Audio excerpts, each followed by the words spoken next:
ರಾಜ್ಯದಲ್ಲಿ ಡ್ರಗ್ಸ್ ಮಾಫಿಯಾವನ್ನ ನಿಯಂತ್ರಣಕ್ಕೆ ತರೋದು ದೊಡ್ಡ ಚಾಲೆಂಜ್.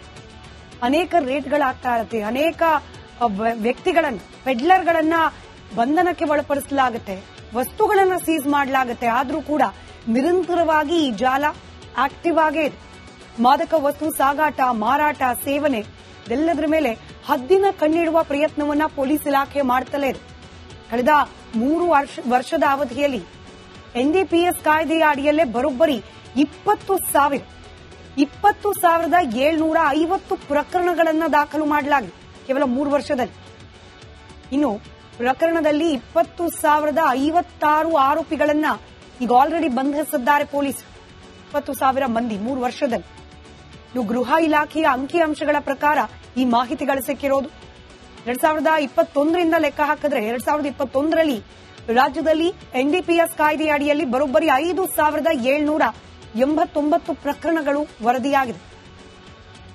6,000ಕ್ಕೂ ಅಧಿಕ ಮಂದಿ, ಬಿ ಪ್ರಿಸೈಸ್ 6,446 ಮಂದಿ ಆರೋಪಿಗಳನ್ನ 2021ನೇ ಇಸ್ವಿಯಲ್ಲಿ ಬಂಧಿಸಿದ್ದಾರೆ ಪೊಲೀಸರು. 2022ರಲ್ಲಿ 6,406 ಕೇಸ್ಗಳು ದಾಖಲಾಗಿದ್ರೆ 6,164 ಮಂದಿ ಆರೋಪಿಗಳನ್ನ ಬಂಧನಕ್ಕೆ ಒಳಪಡಿಸಲಾಗಿದೆ. ಮುಗಿದೋಯ್ತಾ ಡ್ರಗ್ಸ್ ಜಾಲ, ನಿಂತೋಯ್ತಾ ಡ್ರಗ್ಸ್ ಮಾರಾಟ? ಮಾರನೇ ವರ್ಷ 2023ರಲ್ಲಿ ಮತ್ತಷ್ಟು ಹೆಚ್ಚಳವಾಗಿದೆ ಈ ಡ್ರಗ್ಸ್ ಪ್ರಕರಣಗಳು. 6,764 ಕೇಸ್ಗಳು ಬುಕ್ ಆಗಿದ್ರೆ 6,267 ಮಂದಿ ಆರೋಪಿಗಳು ಬಂಧನಕ್ಕೆ ಒಳಪಟ್ಟಿದ್ದಾರೆ. ಕಳೆದ ವರ್ಷ 2024ರ ಜುಲೈವರೆಗಿನ ಅಂಕಿಅಂಶ, ಜನವರಿಯಿಂದ ಜುಲೈವರೆಗಿನ ಅಂಕಿಅಂಶವನ್ನ ಗಮನಿಸಿದಾಗ 1,791 ಪ್ರಕರಣಗಳು ದಾಖಲಾಗಿದೆ. 1,179 ಆರೋಪಿಗಳು ಬಂಧನಕ್ಕೆ ಒಳಗಾಗಿದ್ದಾರೆ. ಬೆಂಗಳೂರು ನಗರ ಒಂದರಲ್ಲೇನೆ ಬರೋಬ್ಬರಿ 12,000ಕ್ಕೂ ಅಧಿಕ ಕೇಸ್ಗಳು ದಾಖಲಾಗಿದೆ. ಇನ್ನು ಮಂಗಳೂರಿನಲ್ಲಿ 1,960 ಕೇಸ್ಗಳನ್ನು ದಾಖಲಿಸಿದ್ದಾರೆ ಪೊಲೀಸರು. ಕೇವಲ ಇದೆರಡು ಸಿಟಿ ಮಾತ್ರ ಅಲ್ಲ, ಶಿವಮೊಗ್ಗ, ಹುಬ್ಬಳ್ಳಿ, ಧಾರವಾಡದಂತಹ ನಗರಗಳಲ್ಲೂ ಕೂಡ ಡ್ರಗ್ಸ್ ಮಾರಾಟ, ಸೇವನೆ ಅವ್ಯಾಹತವಾಗಿ ನಡೀತಾ ಇದೆ. ಶಿವಮೊಗ್ಗದಲ್ಲೇನೆ 810 ಕೇಸ್ಗಳು ದಾಖಲಾಗಿದ್ರೆ ಹುಬ್ಬಳ್ಳಿ, ಧಾರವಾಡ ವ್ಯಾಪ್ತಿಯಲ್ಲಿ 338 ಕೇಸ್ಗಳು ದಾಖಲಾಗಿದೆ. ಇದು ಪೊಲೀಸರಿಗೆ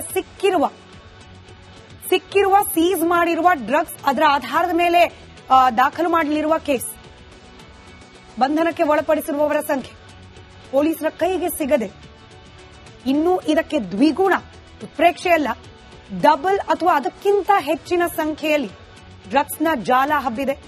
ನಿಯಂತ್ರಣ ಹಾಕೋದು ಸುಲಭನಾ? ಪ್ರಶ್ನೆ ನಿಮ್ಮ ಮುಂದೆ. ಕರ್ನಾಟಕ ಪ್ರೈಮ್ ಟೈಮ್ನಲ್ಲಿ ಈಗ ಮತ್ತೊಂದು ಬ್ರೇಕ್ ಆದ ನಂತರ ರಾಜ್ಯ ರಾಜಕೀಯದಲ್ಲಿ ನಡೀತಾ ಇರುವ ಸಮಾವೇಶದ ಫೈಟ್, ಇದರ ಡೀಟೇಲ್ಸ್ ನಿಮ್ಮ ಮುಂದಿಡ್ತೀವಿ ಬ್ರೇಕ್ ಆದ್ಮೇಲೆ. ರಾಜ್ಯದಲ್ಲಿ ಡ್ರಗ್ಸ್ ಮಾಫಿಯಾವನ್ನ ನಿಯಂತ್ರಣಕ್ಕೆ ತರೋದು ದೊಡ್ಡ ಚಾಲೆಂಜ್. ಅನೇಕ ರೇಟ್ಗಳಾಗ್ತಾ ಇರುತ್ತೆ, ಅನೇಕ ವ್ಯಕ್ತಿಗಳನ್ನ ಪೆಡ್ಲರ್ಗಳನ್ನ ಬಂಧನಕ್ಕೆ ಒಳಪಡಿಸಲಾಗುತ್ತೆ, ವಸ್ತುಗಳನ್ನ ಸೀಸ್ ಮಾಡಲಾಗುತ್ತೆ. ಆದ್ರೂ ಕೂಡ ನಿರಂತರವಾಗಿ ಈ ಜಾಲ ಆಕ್ಟಿವ್ ಆಗೇ ಇದೆ. ಮಾದಕ ವಸ್ತು ಸಾಗಾಟ, ಮಾರಾಟ, ಸೇವನೆ ಇದೆಲ್ಲದರ ಮೇಲೆ ಹದ್ದಿನ ಕಣ್ಣಿಡುವ ಪ್ರಯತ್ನವನ್ನ ಪೊಲೀಸ್ ಇಲಾಖೆ ಮಾಡ್ತಲೇ ಇದೆ. ಕಳೆದ 3 ವರ್ಷದ ಅವಧಿಯಲ್ಲಿ ಎನ್ಡಿಪಿಎಸ್ ಕಾಯ್ದೆಯ ಅಡಿಯಲ್ಲೇ ಬರೋಬ್ಬರಿ 20,750 ಪ್ರಕರಣಗಳನ್ನು ದಾಖಲು ಮಾಡಲಾಗಿದೆ ಕೇವಲ 3 ವರ್ಷದಲ್ಲಿ. ಇನ್ನು ಪ್ರಕರಣದಲ್ಲಿ 20,056 ಆರೋಪಿಗಳನ್ನ ಈಗ ಆಲ್ರೆಡಿ ಬಂಧಿಸಿದ್ದಾರೆ ಪೊಲೀಸರು. 20,000 ಮಂದಿ 3 ವರ್ಷದಲ್ಲಿ. ಇನ್ನು ಗೃಹ ಇಲಾಖೆಯ ಅಂಕಿಅಂಶಗಳ ಪ್ರಕಾರ ಈ ಮಾಹಿತಿಗಳು ಸಿಕ್ಕಿರೋದು 2021ರಿಂದ ಲೆಕ್ಕ ಹಾಕಿದ್ರೆ 2021ರಲ್ಲಿ ರಾಜ್ಯದಲ್ಲಿ ಎನ್ಡಿಪಿಎಸ್ ಕಾಯ್ದೆಯ ಅಡಿಯಲ್ಲಿ ಬರೋಬ್ಬರಿ 5,789 ಪ್ರಕರಣಗಳು ವರದಿಯಾಗಿದೆ. 6,000ಕ್ಕೂ ಅಧಿಕ ಮಂದಿ, ಬಿ ಪ್ರಿಸೈಸ್ 6,446 ಮಂದಿ ಆರೋಪಿಗಳನ್ನ 2021ನೇ ಇಸ್ವಿಯಲ್ಲಿ ಬಂಧಿಸಿದ್ದಾರೆ ಪೊಲೀಸರು. 2022ರಲ್ಲಿ 6,406 ಕೇಸ್ಗಳು ದಾಖಲಾಗಿದ್ರೆ 6,164 ಮಂದಿ ಆರೋಪಿಗಳನ್ನ ಬಂಧನಕ್ಕೆ ಒಳಪಡಿಸಲಾಗಿದೆ. ಮುಗಿದೋಯ್ತಾ ಡ್ರಗ್ಸ್ ಜಾಲ, ನಿಂತೋಯ್ತಾ ಡ್ರಗ್ಸ್ ಮಾರಾಟ? ಮಾರನೇ ವರ್ಷ 2023ರಲ್ಲಿ ಮತ್ತಷ್ಟು ಹೆಚ್ಚಳವಾಗಿದೆ ಈ ಡ್ರಗ್ಸ್ ಪ್ರಕರಣಗಳು. 6,764 ಕೇಸ್ಗಳು ಬುಕ್ ಆಗಿದ್ರೆ 6,267 ಮಂದಿ ಆರೋಪಿಗಳು ಬಂಧನಕ್ಕೆ ಒಳಪಟ್ಟಿದ್ದಾರೆ.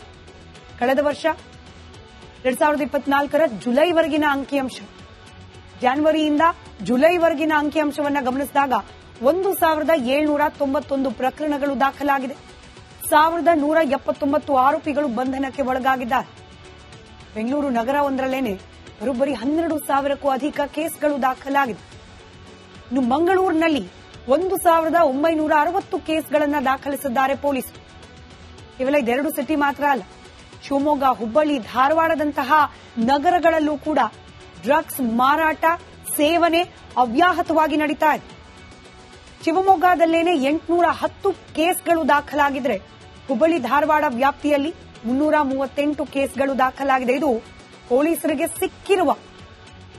ಸಿಕ್ಕಿರುವ ಸೀಸ್ ಮಾಡಿರುವ ಡ್ರಗ್ಸ್, ಅದರ ಆಧಾರದ ಮೇಲೆ ದಾಖಲು ಮಾಡಲಿರುವ ಕೇಸ್, ಬಂಧನಕ್ಕೆ ಒಳಪಡಿಸಿರುವವರ ಸಂಖ್ಯೆ ಪೊಲೀಸರ ಕೈಗೆ ಸಿಗದೆ ಇನ್ನೂ ಇದಕ್ಕೆ ದ್ವಿಗುಣ, ಉತ್ಪ್ರೇಕ್ಷೆಯಲ್ಲ, ಡಬಲ್ ಅಥವಾ ಅದಕ್ಕಿಂತ ಹೆಚ್ಚಿನ ಸಂಖ್ಯೆಯಲ್ಲಿ ಡ್ರಗ್ಸ್ನ ಜಾಲ ಹಬ್ಬಿದೆ.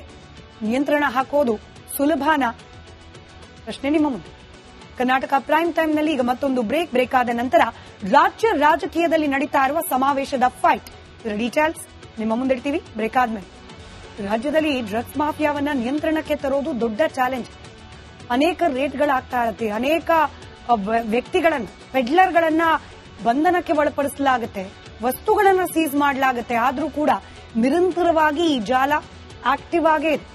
ಮಾದಕ ವಸ್ತು ಸಾಗಾಟ, ಮಾರಾಟ, ಸೇವನೆ ಇದೆಲ್ಲದರ ಮೇಲೆ ಹದ್ದಿನ ಕಣ್ಣಿಡುವ ಪ್ರಯತ್ನವನ್ನ ಪೊಲೀಸ್ ಇಲಾಖೆ ಮಾಡ್ತಲೇ ಇದೆ. ಕಳೆದ 3 ವರ್ಷದ ಅವಧಿಯಲ್ಲಿ ಎನ್ಡಿಪಿಎಸ್ ಕಾಯ್ದೆಯ ಅಡಿಯಲ್ಲೇ ಬರೋಬ್ಬರಿ 20,750 ಪ್ರಕರಣಗಳನ್ನು ದಾಖಲು ಮಾಡಲಾಗಿದೆ ಕೇವಲ 3 ವರ್ಷದಲ್ಲಿ. ಇನ್ನು ಪ್ರಕರಣದಲ್ಲಿ 20,056 ಆರೋಪಿಗಳನ್ನ ಈಗ ಆಲ್ರೆಡಿ ಬಂಧಿಸಿದ್ದಾರೆ ಪೊಲೀಸರು. 20,000 ಮಂದಿ 3 ವರ್ಷದಲ್ಲಿ. ಇನ್ನು ಗೃಹ ಇಲಾಖೆಯ ಅಂಕಿಅಂಶಗಳ ಪ್ರಕಾರ ಈ ಮಾಹಿತಿಗಳು ಸಿಕ್ಕಿರೋದು 2021ರಿಂದ ಲೆಕ್ಕ ಹಾಕಿದ್ರೆ 2021ರಲ್ಲಿ ರಾಜ್ಯದಲ್ಲಿ ಎನ್ಡಿಪಿಎಸ್ ಕಾಯ್ದೆಯ ಅಡಿಯಲ್ಲಿ ಬರೋಬ್ಬರಿ 5,789 ಪ್ರಕರಣಗಳು ವರದಿಯಾಗಿದೆ. 6,000ಕ್ಕೂ ಅಧಿಕ ಮಂದಿ, ಬಿ ಪ್ರಿಸೈಸ್ 6,446 ಮಂದಿ ಆರೋಪಿಗಳನ್ನ 2021ನೇ ಇಸ್ವಿಯಲ್ಲಿ ಬಂಧಿಸಿದ್ದಾರೆ ಪೊಲೀಸರು. 2022ರಲ್ಲಿ 6,406 ಕೇಸ್ಗಳು ದಾಖಲಾಗಿದ್ರೆ 6,164 ಮಂದಿ ಆರೋಪಿಗಳನ್ನ ಬಂಧನಕ್ಕೆ ಒಳಪಡಿಸಲಾಗಿದೆ. ಮುಗಿದೋಯ್ತಾ ಡ್ರಗ್ಸ್ ಜಾಲ? ನಿಂತೋಯ್ತಾ ಡ್ರಗ್ಸ್ ಮಾರಾಟ? ಮಾರನೇ ವರ್ಷ 2023ರಲ್ಲಿ ಮತ್ತಷ್ಟು ಹೆಚ್ಚಳವಾಗಿದೆ ಈ ಡ್ರಗ್ಸ್ ಪ್ರಕರಣಗಳು. 6,764 ಕೇಸ್ಗಳು ಬುಕ್ ಆಗಿದ್ರೆ 6,267 ಮಂದಿ ಆರೋಪಿಗಳು ಬಂಧನಕ್ಕೆ ಒಳಪಟ್ಟಿದ್ದಾರೆ. ಕಳೆದ ವರ್ಷ 2024ರ ಜುಲೈವರೆಗಿನ ಅಂಕಿಅಂಶ, ಜನವರಿಯಿಂದ ಜುಲೈವರೆಗಿನ ಅಂಕಿಅಂಶವನ್ನು ಗಮನಿಸಿದಾಗ 1,791 ಪ್ರಕರಣಗಳು ದಾಖಲಾಗಿದೆ. 1,179 ಆರೋಪಿಗಳು ಬಂಧನಕ್ಕೆ ಒಳಗಾಗಿದ್ದಾರೆ. ಬೆಂಗಳೂರು ನಗರವೊಂದರಲ್ಲೇನೆ ಬರೋಬ್ಬರಿ 12,000ಕ್ಕೂ ಅಧಿಕ ಕೇಸ್ಗಳು ದಾಖಲಾಗಿದೆ. ಇನ್ನು ಮಂಗಳೂರಿನಲ್ಲಿ 1,960 ಕೇಸ್ಗಳನ್ನು ದಾಖಲಿಸಿದ್ದಾರೆ ಪೊಲೀಸರು.